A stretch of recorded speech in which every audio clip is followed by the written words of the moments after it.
Que hai, filles e filles? Mirade, por petición popular vou facer un repaso aos... como é? Como deixou aquí escrito Jessica? Os looks ou outfits, bueno, a roupa que levou a xente nos Mestre Mateo, sí. A min o traxe que máis me chamou a atención foi o de María Mera. Como é lóxico, ainda que poña unha bolsa de basura na cabeza, iría guapa, porque fíxoseme parecido un pouquiño da Pedroche en fin de ano. Un pouquiño de cousa aquí tapando a pezonera e despois unha saia para baixo larga. Diz que estaba inspirado no mar. Probablemente estaba inspirado no mar cando foi o Prestige, polo chapapote.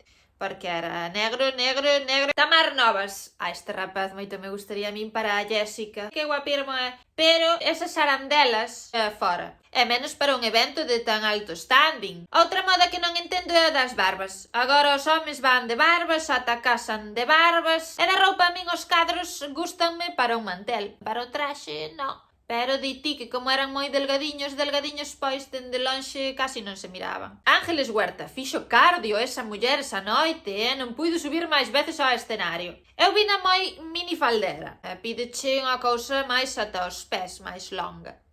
Por exemplo, como ia Esther Estévez. O que sí que a vin moi morada, non? Recordábame un pouco a penitencia en Semana Santa, así púrpura. Pero sentáballe como un guante, iso sí. E de homes, de seguro o que máis me chamou a atención foi David Fidalgo, que levaba un traxe roto por detrás e un burato con forma de corazón. Señor, andimos ir a parar. E por último, pero por iso non menos importante, o Digochiño. Levaba un lazo no pescozo, moi elegante, moi axeitado para a ocasión, pero o vermello, ca pelaxe azul que el ten, o canciño non ía de todo combinado. Non hai nocións de colorimetría, pasa o que pasa.